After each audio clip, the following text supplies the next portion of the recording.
Cela fait des semaines que le mot un référendum était dans tous les esprits au Congo-Brazzaville depuis l'annonce mardi de la date de ce référendum, le 25 octobre prochain. Eh bien, il est désormais sur toutes les lèvres. Avec nous, Thierry Mongala, vous êtes le porte-parole du gouvernement congolais. Bienvenue, Mbotenayo, comme on dit. Alors, le président congolais a annoncé que le référendum en vue d'un changement de la Constitution aura lieu le 25 octobre. L'annonce est intervenue le 5 octobre. 20 jours pour préparer un référendum aussi crucial, c'est raisonnable? Bon, d'abord, c'est la loi congolaise, la loi électorale, que ce soit pour l'élection présidentielle comme pour toutes les élections. Mais c'est court tout de même. Mais c'est la loi, c'est court, mais c'est la loi. La loi, c'est 14 jours de campagne électorale, c'est la loi électorale. Deuxièmement, ce débat ne tombe pas comme ça, comme un coup de tonnerre dans un ciel complètement dégagé. Le débat, il est en réalité dans le pays depuis des mois, voire 18 mois. Le débat sur la Constitution est un faux débat, une diversion. Vous m'entendez? Le vrai problème que nous avons, c'est celui d'organiser correctement les élections de 2016. Le dialogue de Sibiti avait fixé les grandes lignes de la Constitution qui est proposée. En réalité, il y avait déjà vulgarisation de l'essentiel du contenu. Si le dialogue national alternatif s'est tenu, c'est parce que Sibiti a échoué. Après avoir longtemps hésité à convoquer un vrai dialogue, où toutes les filles et fils de ce pays devaient s'asseoir ensemble sous l'arbre à palabres pour discuter des véritables problèmes qui préoccupent notre peuple, le pouvoir a offert à Sibiti un monologue digne des grands-messes qui rappellent les réunions du comité central du PCT. De par le profil et la nature des participants triés sur le volet, soumis à un apartheid idéologique et les résultats décevants auxquels il est parvenu, Sibiti a été un nouveau rendez-vous manqué. Ce projet de loi est-il disponible? Est-ce que quelqu'un peut le consulter aujourd'hui? Absolument. Le projet de loi, parce que le Conseil des ministres, il a duré très longtemps d'ailleurs, celui qui a annoncé la date, a largement amendé un certain nombre de points qui nous paraissaient importants. Et donc, il y a eu une relecture qui tenait compte des amendements et du débat du Conseil des ministres. Et le texte est disponible à Brazzaville. Et comme vous le savez, la campagne électorale a démarré aujourd'hui. Où est-il disponible? Eh bien, il est disponible partout et notamment auprès des autorités compétentes, c'est-à-dire la commission électorale, le ministère de l'Intérieur, les différents ministères qui sont en charge du processus et partout dans les bonnes librairies. Alors expliquez-moi, cette constitution que le président congolais Denis Sassou Nguesso veut changer, c'est pourtant lui qui l'a conçue, validée en 2002.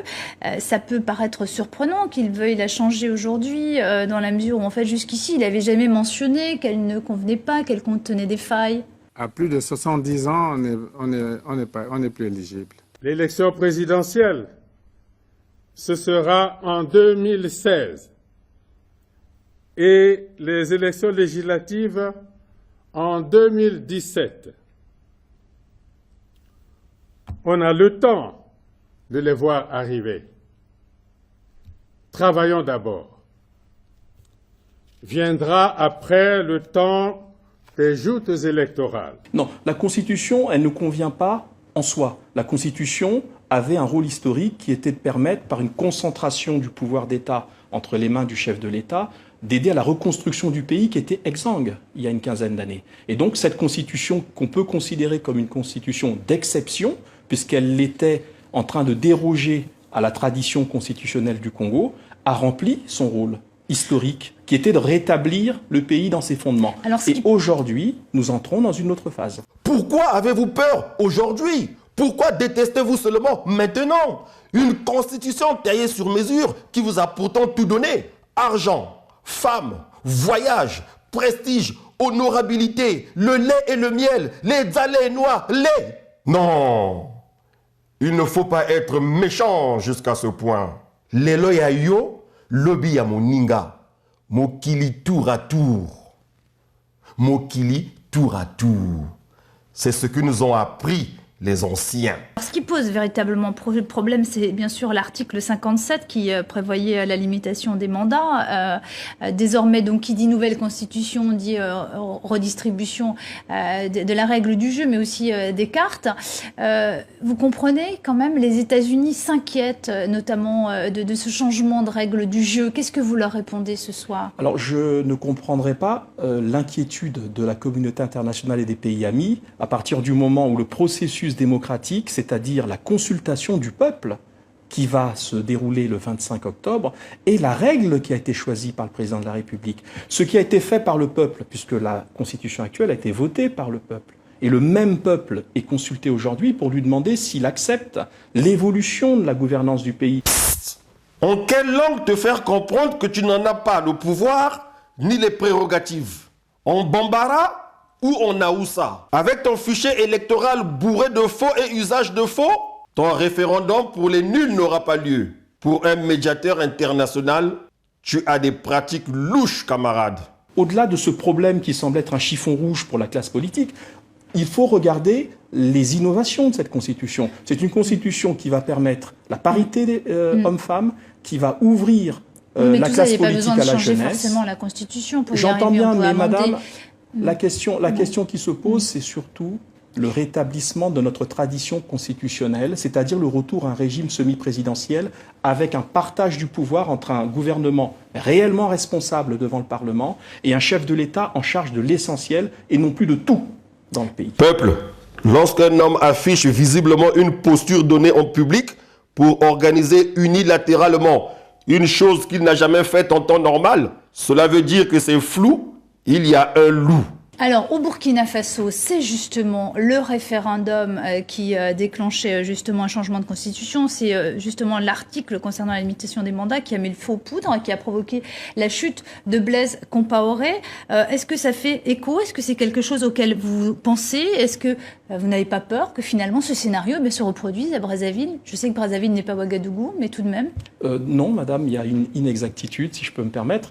Au Burkina, ce n'est pas un référendum. Au Burkina, c'est une tentative de modification parlementaire de la Constitution. Rappelez-vous, l'Assemblée nationale a été brûlée par la colère des jeunes. Il n'y avait pas de référendum. Là, nous sommes dans le processus le plus démocratique qui soit.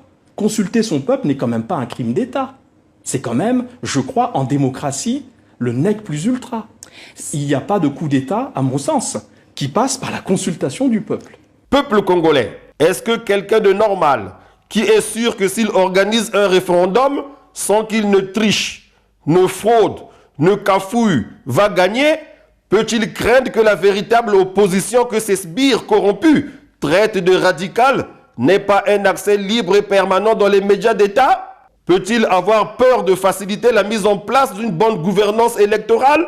Peut-il éviter, allant jusqu'à se camoufler derrière les Jeux africains, la reprise d'un recensement clair afin d'élaborer un fichier électoral fiable pour la crédibilité du processus électoral?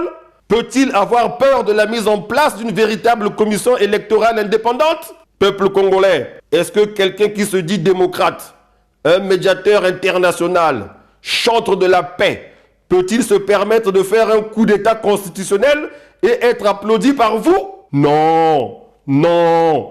3 fois non. Lorsque la Constitution est violée, les démocrates ne doivent pas l'accepter. D'accord. Si l'opposition, très brièvement, va jusqu'au bout, appelle à la désobéissance civile, c'est-à-dire appel au boycott, que vaudra ce référendum? Bon, un référendum, c'est deux choses. C'est une prise de position sur le fond pour le oui et pour le non. Et le référendum, c'est une deuxième chose, c'est la participation. Il appartiendra aux partis politiques qui œuvreront pour le oui et pour le non, de se battre pour que le maximum de Congolaises et de Congolais participent. Quant à tout appel à la désobéissance civile, je le dis assez tranquillement, il s'agit là d'une politique qui ne serait pas responsable. Merci. Peuple, on ne participe jamais à un scrutin référendaire avec des tricheurs, des magouilleurs, des trafiquants, des voleurs, des corrupteurs. Ne commettez jamais cette erreur grave. Ces gens peuvent vous faire un enfant dans le dos. Peuple, n'ayons pas peur. Sauvons la mère patrie de la tyrannie. Nous avons une arme puissante, la désobéissance pacifique. Tosami Beko.